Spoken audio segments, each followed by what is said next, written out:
Boa noite, meus queridíssimos irmãos e irmãs. Eu quero lhes convidar a ficar em pé. Nós vamos orar com as crianças e também pedindo que Deus prepare o nosso coração para este momento de louvor e adoração. Senhor, nosso Deus e nosso Pai, nós pedimos em nome de Jesus que o Senhor nos livre de copiarmos o modelo dos discípulos e que num momento estavam impedindo as crianças de se aproximarem do Senhor e serem cuidadas e abençoadas pelo Senhor. Pelo contrário, nós queremos ser homens e mulheres, pais, mães, avós, igreja como corpo, que possam aplanar os caminhos e conduzir as crianças ao conhecimento do Senhor, o amor do Senhor, para que cresçam amando o Senhor como discípulos e discípulas do Senhor. Abençoa o nosso coração nessa noite. Prepara, ó Deus, o solo da nossa alma. Fertiliza o solo do nosso coração para que brote um louvor e uma adoração digna do nome e da majestade do Senhor. Que seja assim, Senhor, para a tua glória, em o nome de Jesus. Amém e amém. Reverendo Jeremias Pereira, numa determinada ocasião, ou em algumas ocasiões, para quem não conhece, Reverendo Jeremias Pereira é pastor da 8ª Igreja Presbiteriana de Belo Horizonte, um homem muito querido, santo varão, e ele lembra que diante da palavra de Deus, o importante é o que você decide fazer. Para quem trabalha na área de ensino, sabe que a expressão aprendizagem significa mudança de comportamento. Eu só posso dizer que aprendi algo, só posso dizer que aprendi de Deus quando o meu comportamento é mudado. Irmãos, o desejo do nosso coração é que todos nós, de uma maneira ou de outra, nos encontremos com a palavra nesta noite e ao final possamos de fato mudar o nosso comportamento. Eu leio em Gênesis no capítulo 13, leio todo o capítulo, Gênesis 13, todo o capítulo. Trabalharemos nesta noite o tema, ou pelo menos buscaremos trabalhar em torno do tema, retornando ao propósito de Deus, ou de volta ao propósito de Deus. Capítulo 13, mesmo assentados, mas com nosso coração e a nossa mente focando na leitura e na apreensão da palavra. Diz a palavra do Senhor: saiu, pois, Abrão do Egito para o Neguebe, ele e sua mulher e tudo o que tinha, e Ló com ele. Era Abraão muito rico, possuía gado, prata e ouro. Fez as suas jornadas do Neguebe até Betel, até o lugar onde primeiro estivera a sua tenda, entre Betel e Ai, até ao lugar do altar que outrora tinha feito. E aí Abrão invocou o nome do Senhor. Ló, que ia com Abrão, também tinha rebanhos, gado e tendas, e a terra não podia sustentá-los para que habitassem juntos, porque eram muitos os seus bens, de sorte que não podiam habitar um na companhia do outro. Houve contenda entre os pastores do gado de Abrão e os pastores do gado de Ló. E nesse tempo os cananeus e os ferezeus habitavam nessa terra. E disse Abrão a Ló: não haja contenda entre mim e ti, e entre os meus pastores e os teus pastores, porque somos parentes chegados. Acaso não está diante de ti toda a terra? Peço-te que te apartes de mim, e se fores para a esquerda, irei para a direita. Se fores para a direita, irei para a esquerda. Levantou Ló os olhos e viu toda a campina do Jordão, que era toda bem regada, antes de haver o Senhor destruído Sodoma e Gomorra, como o jardim do Senhor, como a terra do Egito, como quem vai para Zoar. Então Ló escolheu para si toda a campina do Jordão e partiu para o oriente. E separaram-se um do outro. E habitou Abrão na terra de Canaã e Ló nas cidades da campina. E ia armando as suas tendas até Sodoma. Ora, os homens de Sodoma eram maus e grandes pecadores contra o Senhor. E disse o Senhor a Abrão, depois que Ló se separou dele: ergue os olhos, olha desde onde estás para o norte, para o sul, para o oriente e para o ocidente. E porque toda esta terra que vês, eu te darei a ti e a tua descendência para sempre. Farei a tua descendência como o pó da terra, de maneira que se alguém puder contar o pó da terra, então se contará também a tua descendência. Levanta-te, percorre essa terra no seu comprimento e na sua largura, porque eu te darei. E Abrão, mudando as suas tendas, foi habitar nos carvalhais de Manre, que estão junto a Hebrom, e levantou ali um altar ao Senhor. Um dos pregadores mais conhecidos, mais famosos, que visitam, na verdade ele visita várias e várias igrejas, é um pastor presbiteriano. Eu hoje me senti como ele à tarde, porque quando soubemos do problema que o reverendo Baltazar teve aqui de manhã, nós imediatamente procuramos saber, ligamos para o irmão Joston para saber como é que estava a condição de saúde do pastor. Logo depois ligamos para o pastor Baltazar, ele já estava melhor, e disse: pastor, estou à sua disposição hoje à noite, tá bom? Então fique em paz, estamos aqui. Ele falou: pastor Amaury, vou precisar mesmo de você. Falei: ok, pastor. Muito bem, mas chega nesse momento, eu estava almoçando na casa de um casal muito querido, ouvindo as histórias do Adalberto, que um dia já foi Carlos Alberto, não é isso mesmo? Carlos Alberto, vocês não sabem, é nome artístico, quando ele era radialista, lá na década de 10, na década de 20, por aí. Estava lá comendo um bacalhau precioso. Não pude repetir pela terceira vez, não porque não quisesse, mas é porque ninguém repetiu, eu seria o único a repetir, ficaria mal repetir fazer pela segunda vez, mas a terceira. Mas ali eu estava preocupado, eu estava comendo e preocupado, o que a gente vai falar para a igreja hoje?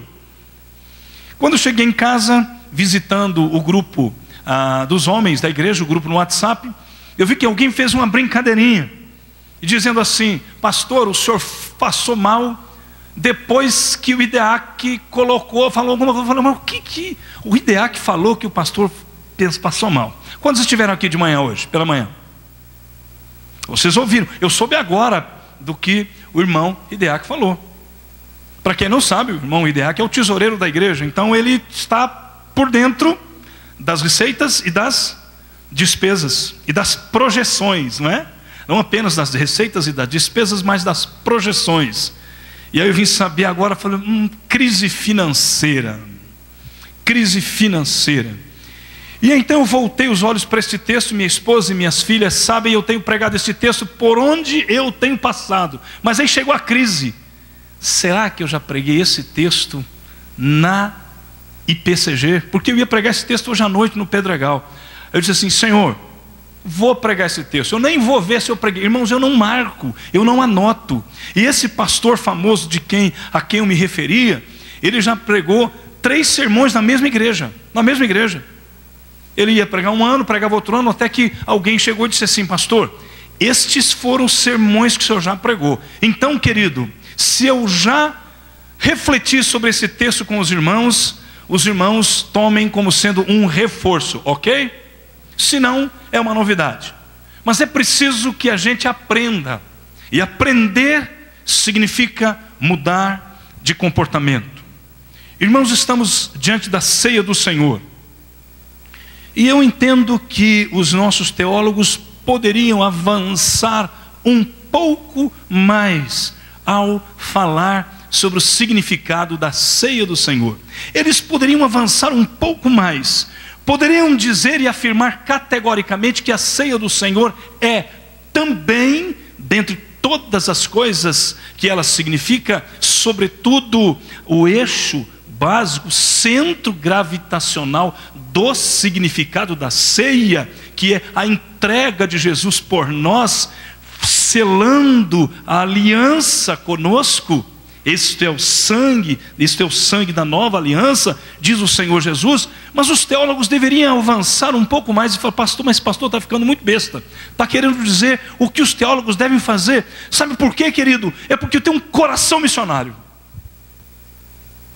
Pastor, o senhor está fazendo uma confusão. O que tem a ver o que Diac falou, o que fulano falou? É porque o Diac falou de crise, não falou? Crise financeira, não foi isso, irmãos? E como é que a gente resolve crise financeira, queridos?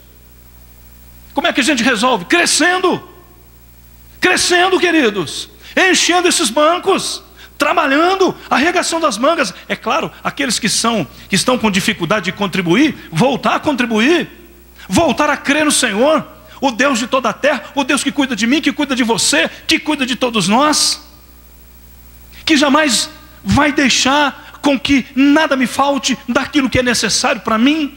E quando faltar, não é porque está faltando, é porque Deus está cuidando de você, é porque Deus está dando a mim e a você a oportunidade de confiar nele. Portanto, queridos, esse texto tem a ver com aliança, esse texto tem a ver com respostas em tempos de crise. Mesmo que a crise pareça não existir. Repare que o tema que nós estamos, ou em torno do qual estamos refletindo, é de volta ao propósito de Deus, ou retornando para o propósito de Deus.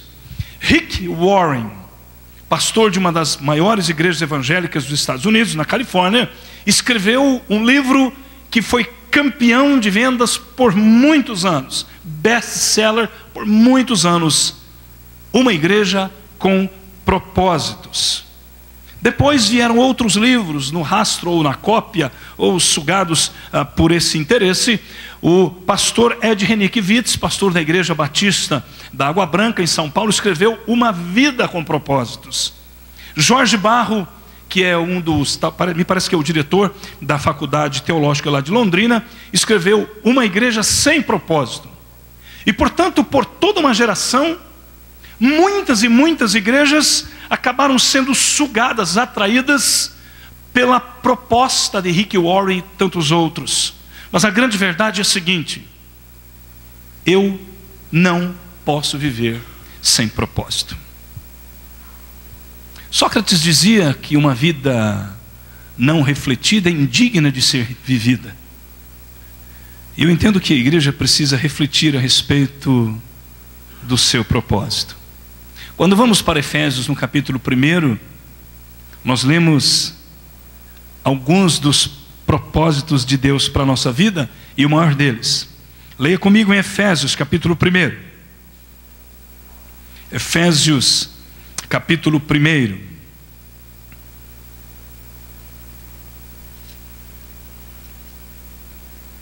Versículo 3. Perdão, eu estou em Filipenses.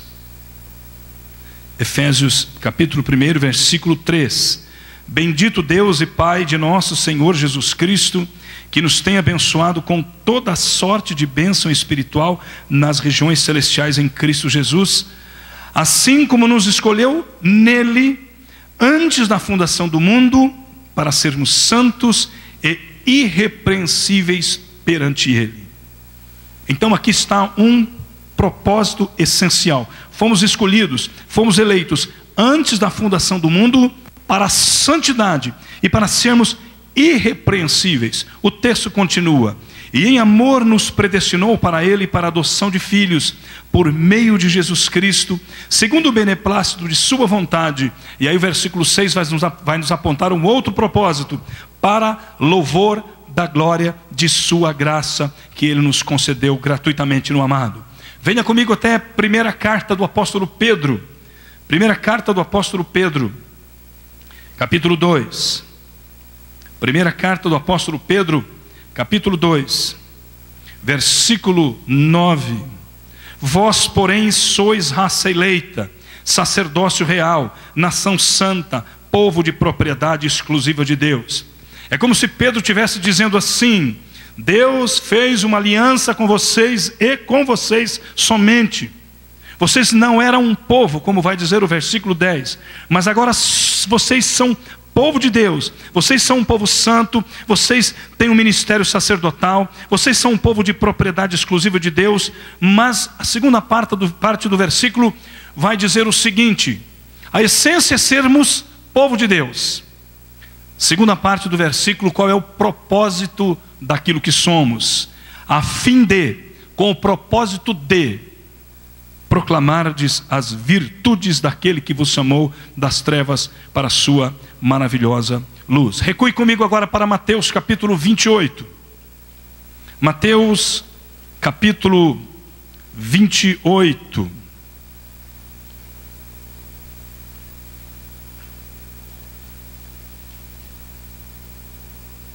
Versículos 18 a 20. Jesus, aproximando-se, falou-lhes dizendo: toda a autoridade me foi dada no céu e na terra. Ide, portanto, fazei discípulos de todas as nações, batizando-os em nome do Pai, e do Filho e do Espírito Santo, ensinando-os a guardar todas as coisas que vos tenho ordenado, e eis que estou convosco todos os dias até a consumação dos séculos. Então lhe perguntam: qual é o seu propósito de existência? E você vai dizer: eu vivo para a glória de Deus. Amém, é para isso mesmo que fomos eleitos, para viver para a glória de Deus. Mas nós não sabemos como materializar esta expressão. O que é viver para a glória de Deus? Teremos respostas variadíssimas. Viver para a glória de Deus é viver de maneira honesta, é viver refletindo o caráter de Deus, a justiça de Deus, a moral de Deus. Amém, é isso mesmo. O povo de Deus foi chamado para refletir a justiça, o caráter, a bondade do Senhor. Israel pecou gravemente por ter falhado exatamente nisso. Não refletia a bênção de Deus, não refletia o caráter do Eterno, não refletia na sua comunidade a justiça do Eterno, tornando-se uma nação mais injusta, mais imoral e mais pagã e mais idólatra do que algumas das nações em volta de Israel. Então, queridos, viver para a glória de Deus é viver refletindo o caráter do Eterno. Mas somos chamados por Deus para fazer discípulos. Hoje pela manhã eu estava dando a minha aula e hoje usei uma metodologia diferente. Por 20 minutos recordei o que estávamos falando. Nós estamos avançando passo a passo, porque nem todos têm a oportunidade que nós temos de cursarmos boas escolas, de termos famílias estruturadas que nos permitam ir aproveitando as oportunidades que vão surgindo ao longo de nossa caminhada. No Pedregal não é assim. Minha esposa estava comigo, a Mara estava comigo, e eu comecei a entrevistar cada uma daquelas senhoras que estavam lá. Todas, 100% delas já vêm de um segundo, de um terceiro casamento, ou seja, vocês, estou falando isso, você conhece mais do que eu. Mas, queridos, uma coisa que eu tenho deixado muito claro para aquelas senhoras, e para aqueles adolescentes que vêm de famílias desestruturadas, um deles é de uma mãe que já teve filho com 4 homens. Ontem eu, lá no nosso encontro maravilhoso, abrindo um parêntese para parabenizar a iniciativa desta igreja, que delícia que foi lá ontem. Eu até, por favor, não vá deixar ele ver esse vídeo, viu? Eu até estava dizendo que o pastor Baltazar passou mal, porque ele estava usando uma camisa do Palmeiras e ficou o dia inteiro com a camisa do Palmeiras. A crise deve ter vindo daí, fecha o parêntese. E eu conversava com a Brenda ontem, e fui pedir um favor à Brenda. Falei: Brenda, eu queria que você cuidasse de uma menina. Eu nem precisei terminar. Ela falou: pastor, já tentamos cuidar dessa menina, já fizemos isso, nos esforçamos. A mãe não deixa, pastor. Irmãos, você não imagina como é que o meu coração fica. Ele fica misturando sentimentos, sabe? Sentimento de compaixão. Eu sei que isso acontece comigo, que não acontece com nenhum de vocês, mas de muita raiva daquela senhora também, que eu nem conheço ainda. E olho para aquela menina e é difícil, mas mesmo ministrando num contexto de muita carência, que pode nos seduzir a sermos assistencialistas, a imaginar que eles só vão receber. Mas eu digo para eles sempre e em todo momento, que o nosso propósito lá, mais do que tudo, mais do que cuidar deles nestas áreas, que é uma bênção ter a oportunidade, muito melhor é dar do que receber. Mas o propósito do nosso coração é que eles se tornem discípulos de Jesus. E hoje, mais uma vez, nós insistimos. Eu estava conversando com o irmão Valdênio na sexta-feira, numa visita abençoada que lá fizemos. E eu tenho orado, irmãos, para Deus levantar homens que estejam conosco, alcançando aquele bairro. Se você está aí, mais um parentezinho aberto aqui. Eu estou fechando, né, irmão? Estou abrindo, estou fechando. Se você sente no seu coração desejo de andar conosco lá, de visitar as casas e de ganharmos homens para Jesus, porque a igreja só tem, na igreja, né, dos adultos, só mulheres, queridos, só mulheres. Discípulos. Irmãos, agora eu quero voltar para o texto de Mateus. Eu estou de olho no horário ali, irmãos, pode ficar tranquilos. Mas por que eu li esses textos no Novo Testamento? Porque o Novo Testamento, esses textos não caem de paraquedas, como se não houvesse entre eles e o Antigo Testamento nenhuma ligação. Há sim. A Escritura é absurdamente extraordinária, entre outras coisas, por ter uma linha teológica que perpassa todos os livros do Antigo e do Novo Testamento. Quando nós vamos para Jesus e Jesus nos ordena que façamos discípulos, e um discípulo é aquele que aprende, grave para você a expressão ASI, A-S-I. Um discípulo é um aluno, um discípulo é um seguidor e um discípulo é um imitador. Nunca se esqueça disso. Um discípulo é um aprendiz, ele aprende coisas novas com o mestre, com a palavra, com a comunidade. Um discípulo é um seguidor de Jesus e um discípulo é um imitador de Jesus. E quando Jesus coloca diante de nós que fazemos discípulos, que devemos fazer discípulos em todas as nações, começando de nossa cidade, enfim, seja como for, não é um texto que surge do nada. Jesus não inventou a grande comissão. É propósito eterno de Deus que Deus reparte com a igreja. E nós olhamos para a vida de Abraão, cujo texto lemos aqui. Abraão está no Egito. Não há problema de estar no Egito, querido. Não há problema de você estar numa profissão aqui, ali. Claro, algumas delas são perigosas. Mas nós olhamos para o texto sagrado e vemos que o texto começa com o verbo sair. Saiu, pois, Abrão do Egito. Mas Abrão não saiu do Egito porque a situação de Abraão estava ruim, porque havia uma crise financeira na família de Abraão. Muito pelo contrário, muito pelo contrário. No Egito ele fica rico, muito rico. Esta é a primeira sedução, querido. Preste bem atenção.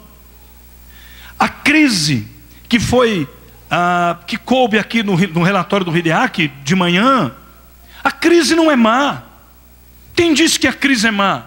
A crise não é má. Às vezes o oposto é verdadeiro. A crise pode ser uma oportunidade de a gente refletir sobre nossa caminhada, de a gente encontrar alternativas. Não nos esqueçamos que as grandes invenções ou os grandes inventos surgiram exatamente no tempo da crise. Como é que a gente vai fazer isso? Temos que procurar alternativas, queridos. Então a primeira lição que a gente aprende do texto, retornando ao propósito de Deus, é que Abraão saiu do Egito. Não é porque ele estava mal do bolso, não. Estou mal aqui, Deus está me castigando, Deus está me fazendo. Não, ele estava em crise quando vai para o Egito. Aqui está tudo bem. O camarada é bacana, é doutor, é rico. E aí o que acontece com a sua vida? Preste atenção. Não estou dizendo o que está acontecendo, não. Estou dizendo para você pensar nisso. Você está num determinado lugar, você está numa determinada profissão e está tudo muito bem com você. Você está ganhando bem, você está legal, você está feliz. Por favor, não pense que estar bem de grana, estar feliz é critério para avaliação vocacional. Nunca pense nisso. Nunca pense nisso. Porque Abraão está bem aqui, mas ele está fora do propósito de Deus. O propósito de Deus para Abraão não é o Egito.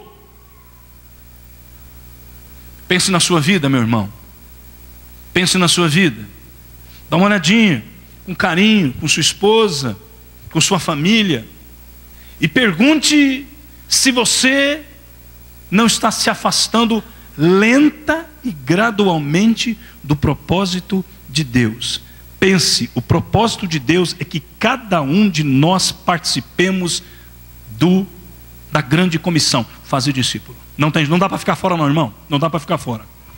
Você conhece muito bem a fábula de Alice no País das Maravilhas. Já contei aqui. Que ela chega num determinado lugar ali naquele país maluco, e ela encontra com aquele gato mais maluco ainda, esquisito, que no filme some, aparece, some, aparece. E ela vai perguntar para o sujeito o seguinte: escuta, que caminho que eu tenho que tomar aqui? Fala, depende de para onde você está indo. E ela fala assim, sei lá, qualquer lugar serve. Então ele vai dizer, minha filha, então, se qualquer lugar serve, qualquer caminho serve. Irmãos, se nós não temos propósitos, qualquer programa serve. Qualquer programa serve, querido. Se a gente não tem o propósito de fazer discípulo, qualquer decisão está boa. Qualquer decisão está boa. Você não tem propósito, não sabe para onde você quer ir. Então, Abraão saiu do Egito. É preciso voltar ao propósito de Deus. Uma igreja é chamada para fazer discípulos. Cada um dos membros da igreja é como se fosse uma junta. Nós somos juntas que trabalham a fim de que o reino de Deus avance, que a igreja seja edificada, que os discípulos sejam formados, edificados, fortalecidos para a glória de Deus, que se tornem cada vez mais imitadores de Cristo. Por isso que é muito complicado aguentar crente com 30 anos de igreja, cheio de mimimi, 30 anos e o cara não cresceu. É complicado. Você tendo que tratar de coisinhas que não é de discípulo maduro. E o propósito de Deus é que nós cresçamos rumo à estatura de varão perfeito, à varonilidade de Cristo, como discípulos maduros, com a mente transformada, com a mente encharcada dos valores do reino de Deus, com a nossa estrutura espiritual e emocional treinada para reagirmos diante das circunstâncias como discípulos maduros e não como crianças mimadas que não podem receber um não. Já viu isso? Não. Não acontece não, né, gente? Não acontece. Entre nós não acontece. Acontece, deixa eu ver onde é, a avenida onde é? Aqui? Então as igrejas estão desse lado aqui, né? Nas igrejas de lá que acontece, aqui na nossa não acontece não. Aqui, né? Dizer não para alguém aqui, queridos, é preciso sair do lugar onde nós estamos. É no mínimo preciso avaliar onde é que a gente está. E Abraão sai do Egito, ele, sua mulher e tudo que tinha. Então, passo número 1, olhar em volta e ver onde é que a gente está. Como homem de Deus, como mulher de Deus, como líder de igreja, como pastor, como presbítero. Pastor foge demais do projeto de Deus, demais da conta. Demais. A gente vai gostando da igreja, vai gostando dos irmãos, e de repente a gente fala assim: ei, tá bom aqui, hein? Filho estudando no Mackenzie, pastor, precisa dar uma dura no povo aí, pastor, o povo está meio devagar, precisa dar uma dura. E aí você fala assim: se eu der uma dura nesse povo, esse povo pode, na hora da votação, votar não. Aí o pastor começa a fazer aquela coisa. Nós passamos por esse assédio. Nós estamos convivendo com essa possibilidade o tempo todo, queridos. Você sabe por que Abraão está aqui? Abraão teve fome. Ele estava no lugar onde deveria estar, e no versículo 10 do capítulo 12, houve fome naquela terra, desceu depois Abrão ao Egito. O problema de Abrão ter ido para o Egito não foi ter ido para o Egito. O problema não é esse. A questão de Abrão é que ele não consultou Deus, não perguntou. Diante da primeira crise, diante da primeira dificuldade num nível mais elevado, Abraão se manda para o Egito. E é normal, querido, é muito normal. Eu iria com a minha família para o Egito, mas onde é que tem comida? Minha família está passando fome, onde é que tem comida? Eu estou desempregado, que cidade no Brasil está chovendo de emprego? Eu vou para lá. A questão aqui é que Abraão não consultara o Senhor a respeito da direção. Mas agora ele sai do Egito e ele está rico. Então a crise de Abraão não é financeira. A crise de Abraão é uma crise vocacional. Santa crise. Bendita crise. Há duas maneiras de olharmos para o relatório do Hideaki. Uma é dizer assim: acho que com essa crise o trem vai piorar, porque as projeções não são boas não, irmãos. As projeções na terra de Veracruz, terra de Santa Cruz, e que por muito tempo também foi terra da Souza Cruz, esse tempo está complicado, meu irmão. Então há duas maneiras de olhar para a crise. Olhar para a crise de maneira que ela se torna um Golias diante de Saul e diante dos soldados de Saul. Vamos fugir, esse cara vai acabar com a gente, eu não vou enfrentar. Ou podemos enfrentar a crise como Davizinho. Quem é esse cara? Quem é esse cara? Está afrontando, mas que é esse sujeito? Que está afrontando o Deus Santo de Israel, está afrontando o povo. Eu vou lá lutar com esse cara, vai lá. E ele chega para o cara e diz assim: olha aqui, rapaz, eu não estou indo com você só com pedra, com pau, com tijolo, com estilingue, não. Eu estou indo com você em nome do Senhor dos Exércitos. Meus irmãos, e a segunda maneira de olhar para a crise é essa. Em nome do Senhor dos Exércitos, nós olharmos para nós e olharmos para a crise e dizer: a crise está presente. A gente não faz pouco caso da crise, não. Mas nós precisamos sair de onde estamos e assumir o nosso compromisso como povo de Deus que enfrenta a crise e vence a crise. Há duas maneiras de olhar para a crise.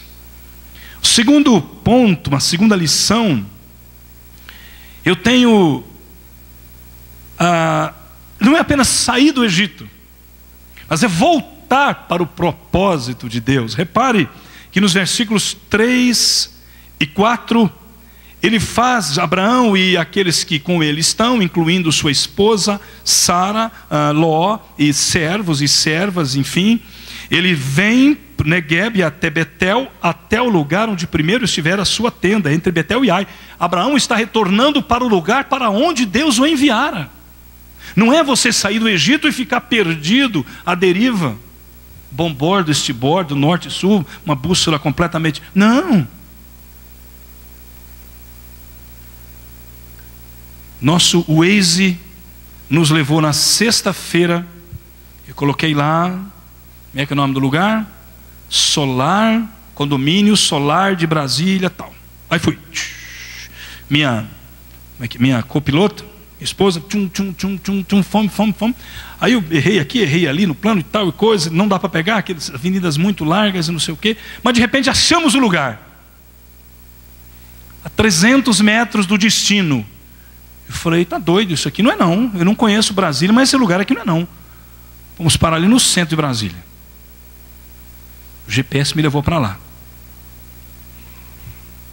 O GPS apronta com a gente. Depois o GPS bonzinho nos levou num lugar melhor. Não é sair do Egito, é saber para onde é que nós estamos indo. Saber para onde nós estamos indo. Não é verdade? Tem camarada que é assim, né? Isso é muito comum hoje. Os desigrejados. O número dos desigrejados cresce assustadoramente. Não tem igreja boa para o cara, não tem igreja boa. 200 igrejas, 300, não tem igreja boa. Ele sai, não sabe para onde está indo. E Abraão está retornando para o lugar para onde Deus o enviara. Terceira lição: está no versículo 4. Versículo 4. Até o lugar do altar que outrora tinha feito, e aí Abrão invocou o nome do Senhor. Irmãos, somos um povo chamados para erguer altares de adoração ao nosso Deus. Se você vem no capítulo 12, quando Abraão é chamado por Deus, e Deus com ele faz uma aliança para que ele saia da sua casa, da sua terra, da casa do pai, e vai para uma terra que Deus vai mostrar, promessas de Deus que vai fazer de Abraão uma grande nação, que vai abençoá-lo, e que certamente diz que ele será uma bênção, vai abençoar os que abençoarem Abraão, amaldiçoar os que amaldiçoaram Abraão, e vai dizer que espera, e o Senhor vai afirmar que de Abraão serão benditas todas as famílias da terra. Diante desta promessa ele sai, e quando chega no versículo 7, ele vai erguer um altar ao Senhor entre os cananeus. Ele sai da terra onde ele está, sai de sua família, e a primeira coisa que ele faz quando chega num determinado lugar, uma terra habitada pelos cananeus, ele erige um altar ao Senhor. Essa terra é terra contaminada de ídolos, de paganismo. Os cananeus eram conhecidos por sua cultura pagã, por sacrifícios humanos e por suas orgias intermináveis que caracterizavam os seus cultos de fertilidade. E ali no meio daquele povo pagão, Abrão erige um altar ao Senhor. No teu trabalho, na tua escola, junto dos teus amigos, na tua família, meu irmão, deixa eu lhe perguntar: você tem erigido altares ao Senhor? Você tem erguido altares ao Senhor? Não estou falando, por favor, não confunda com aquele camarada que chega no serviço. E alguém me procurou dizendo, faz muitos anos, me disse: pastor, eu lá no meu trabalho, eu chego a ler a Bíblia 1h30, 2 horas por dia. Eu falei: o que você está me dizendo? Que você está roubando o seu patrão entre 1h30 e 2 horas, é isso que você está fazendo. Por favor, querido, você paga para trabalhar, não é verdade? Não estou falando disso. Eu estou falando... Querido, eu estou falando daquilo que você sabe. Você sabe do que eu estou falando. Sua expressão, seu testemunho, a maneira como você trata, a maneira como você reage. E quando lhe perguntam, e quando você levanta uma interrogação, e quando as pessoas passam a indagar por que é que você reage diante da crise e diante de um chefe mau caráter que lhe trata mal, por que é que você reage desta maneira? Você vai lhe dizer: porque eu sou filho de Abraão, estou aqui erigindo um altar ao santo Deus. Erigir altares, a igreja é chamada para erigir altares. Uma outra lição que nós temos aqui, irmãos, o caráter de Abraão se revela de maneira extraordinária. Ele é distinto da absoluta maioria dos donos de terra, dos patrões, dos homens ricos. Porque no versículo 6 ao versículo 8, nós temos uma crise. Aí sim temos uma crise.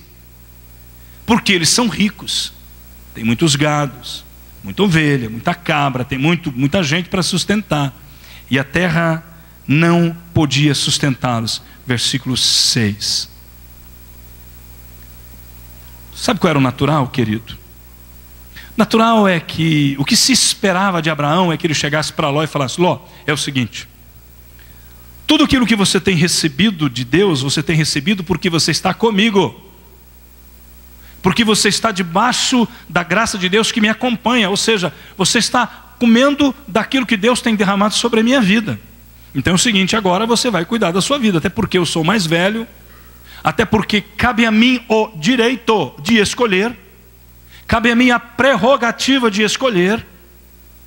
Era o que se esperaria, e é o que muitos de nós fazemos nos nossos relacionamentos. eu sou mais velho, eu cheguei antes, isso é meu, quem é você para ocupar o meu lugar? Eu tenho direitos, essa prerrogativa é minha. E nós vamos então elencando uma série de características e de provas que venham confirmar que eu sou o dono do pedaço e que tenho o direito de ser o primeiro. Repare o que Abraão faz no versículo 8. E os cananeus habitavam na terra ainda, viu, irmãos? Para piorar, versículo 7. Disse Abraão a Ló: não haja contenda entre mim e ti, entre os meus pastores e os teus pastores, porque somos parentes chegados. Que caráter extraordinário. O homem que toma a iniciativa, é proativo, um líder proativo, mas não usa dos seus direitos para benefício próprio. Antes, abre mão dos seus direitos para que o seu sobrinho continue sendo cuidado. Essa é uma das marcas da nossa comunidade, ou pelo menos deveria ser uma das marcas da nossa comunidade. Uma outra lição que nós aprendemos, e agora eu quero lhe encaminhar para o final. Eu gostaria muito que entre nós houvesse apenas imitadores de Abraão e não imitadores de Ló. Queridos, Ló não é um pagão. Ló não é alguém que deva ser olhado e comparado e sirva de lição como alguém que está fora, completamente fora da aliança. Nós temos dois crentes aqui, Abraão e Ló. Eu não sei a quem você tem imitado, mas você precisa pensar nisso, seriamente. Porque repare que há duas atitudes. Lembra que no começo eu disse que ao final nós precisamos tomar decisões. E aqui há uma decisão de Ló. Abraão fala assim: olha, dá uma olhada, tem tudo isso aqui, ó, você pode escolher. Versículo 10: levantou Ló os olhos e viu toda a campina do Jordão, que era toda bem regada, como o jardim do Senhor. E ele vai olhar aquela beleza toda, e Ló decide como a maioria de nós decidiria. Quem não quer escolher o melhor carro, quem não quer escolher o melhor casa, não há nada de pecaminoso nisso, não há nada de errado. Ló não está doente da cabeça, não há nada estranho em Ló. O tio ofereceu. Bom, tio, já que o senhor está oferecendo, já que o senhor está sendo bondoso, já que o senhor está deixando eu escolher, é claro que eu vou escolher a melhor parte. A questão aqui é que a escolha de Ló é uma escolha puramente horizontal, imediatista, materialista. Você não vê, não há um átomo de evidência de que Ló tenha considerado o fato de que o seu tio deveria escolher. O que ele também deveria dizer assim: puxa, tio, eu dou um jeito, eu vou diminuir, eu vou dar um jeito aqui, né, de administrar melhor, mas eu queria ficar com o Senhor. Outra coisa, tio, imagina, o direito é do Senhor. Tudo aquilo que eu tenho, tio, tudo aquilo que eu tenho conseguido porque o Senhor tem sido canal de bênção de Deus para a minha vida. Repare que a escolha de Ló é escolha visual, não tem nada a ver com escolha espiritual aqui. E o povo de Deus não pode se dar ao pecado de escolher materialisticamente todas as coisas. Irmãos, vamos para Abraão agora.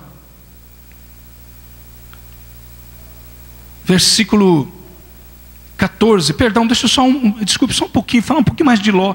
Repare o itinerário de Ló, ele escolhe a campina do Jordão, e então se separam, e habitou Abraão na terra de Canaã, como o Senhor mesmo lhe houvera ordenado, anos antes, e Ló foi habitando nas cidades da Campinas, e armando as suas tendas até Sodoma.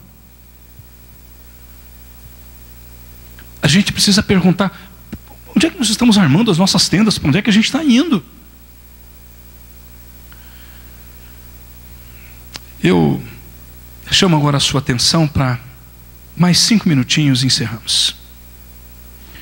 Queridos, veja que agora não é mais Abraão que fala, não é mais Ló que fala, não é mais Abraão que age, não é mais, agora é Deus quem fala. Versículo 14, disse o Senhor a Abraão, depois que Ló se separou dele. Tem uma dura lição aqui, dura. Sabe por que Deus não está falando com muitos de nós? É por causa da pessoa que está do seu lado. Ei, pastor, o senhor está recomendando que a gente começamos aqui a desmanchar nossos casamentos, mandar meus amigos embora? Não estou falando nada disso, por favor. Eu só estou dizendo que você precisa pensar nesse grau de influência. Porque depois que Ló se separou dele, Abraão está livre de um peso, irmãos. De um peso. Deus havia mandado a Abraão que saísse de sua casa, da casa de seu pai, da terra, da parentela, que cortasse os vínculos. Talvez Abraão tivesse olhado para Ló, sobrinho, órfão, falou, puxa vida, mas esse menino vai ficar aqui, eu vou levar ele comigo. E Ló se tornou um peso para Abraão, mesmo depois deste texto. Você lê o capítulo 14, e mais uma vez Abraão se dispõe, arrisca a sua vida, a vida dos seus servos, para ir libertar Ló, que havia sido cativo junto com os 5 reis, incluindo os de Sodoma e Gomorra. Algumas amizades são perigosas. Cuidado com quem você tem feito aliança. Cuidado com quem você tem feito aliança. Depois que Abraão se separou de Ló, ou Ló se separou de Abraão, Deus vai falar. E aqui está a igreja. Aqui está a igreja. Deus certamente colocou Abraão num lugar estratégico. O texto não afirma, mas indica ou sugere que Deus tenha levado Abraão para um lugar onde ele tenha olhado, dado uma volta de uma visão de 360 graus. Deus quer nos levar para este lugar onde está Abraão, queridos. Esse é o propósito de Deus para as nossas vidas. Meus líderes queridos, meus presbíteros queridos, meus diáconos amados, meus presidentes de sociedades internas, no nome mais precioso que é o nome de Jesus, saia do lugar onde você está, do lugar onde você não consegue olhar para longe. Deus vai lhe levar a um lugar para onde você consegue enxergar longe os propósitos de Deus e as terras que conquistaremos. E Deus dá a visão a Abraão. A visão de Ló é horizontal, é materialista, é determinada pelo estômago, é determinada pela fome, é determinada pelo carro que pode comprar, por aquilo, pelo emprego que pode ter, por todas essas coisas. É uma visão puramente humana, crente de uma visãozinha medíocre. Mas agora Abraão é colocado por Deus e enxerga longe. A igreja foi chamada para enxergar longe. Irmãos, esta é a palavra de Deus para o nosso coração nesta noite. Isso é o que Deus tem para nós nesta noite. Olhe para o lugar onde você está. Saia dele. Saia dele. Volte para o projeto de Deus. Erga altares ao Senhor. Erga altares. Você vai atrair a atenção dos seus amigos.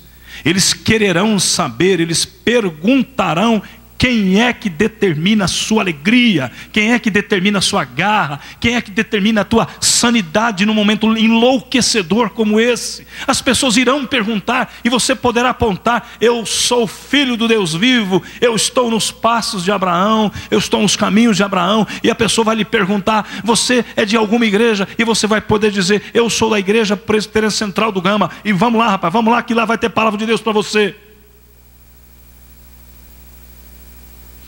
Deus vai mudar o nosso caráter, como muda o caráter de Abraão. Um homem que podia exigir todas as coisas, mas cede o seu direito. É um homem bom, um homem justo. Por favor, cuide para não escolher a maneira de Ló. Não escolha a partir simplesmente de tua capacidade de negociar. Por favor, fomos chamados para escolher a partir da visão de Deus. E diante do relatório que foi prestado hoje de manhã, eu não sei qual é a gravidade do relatório, não sei. Eu só sei que só temos uma oportunidade e uma chance diante de um relatório como esse. Senhor, queremos estar nos passos de Abraão. O restante, Deus é quem cuida. Deus é quem cuida. Cabe a nós voltarmos para o centro da vontade de Deus, lembrarmos da aliança que Deus fez com Abraão. E se somos aliancistas ou continuistas, como gostamos de dizer, aliança não apenas para minha salvação individual, para minha proteção debaixo do sangue do Cordeiro, mas porque fui chamado para ser uma igreja que vai no seguimento de Jesus, fazendo discípulos. Deus te abençoe em nome de Jesus. Deus te encoraje. Deus lhe dê a capacitação do alto para que todos nós possamos assumir o privilégio e o nosso compromisso. Que seja assim. Eu quero lhes convidar a ficar em pé nesse momento.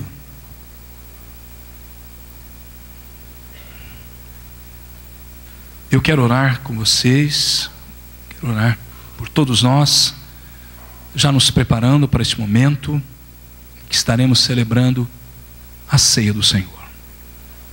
Pai querido e bendito, obrigado pela tua palavra, Senhor. Nós queremos tomar uma decisão nessa noite, diante da mesa do Senhor, que nos lembra do sacrifício de Jesus, mas nos faz lembrar que a aliança que tens conosco, Pai, é para que nos passos de Abraão voltemos para o propósito do Senhor e no seguimento das palavras e do mandamento de Jesus façamos discípulos debaixo do teu poder. Que o Senhor perdoe os nossos pecados, que o Senhor aumente a nossa fé e que o Senhor torne o teu povo e a tua igreja ainda mais unida, ainda mais desafiada, porque queremos, como discípulos, aprender do Senhor, seguir o Senhor e imitar o Senhor. Que seja assim, em teu nome, Jesus, e para a tua glória. Amém e amém.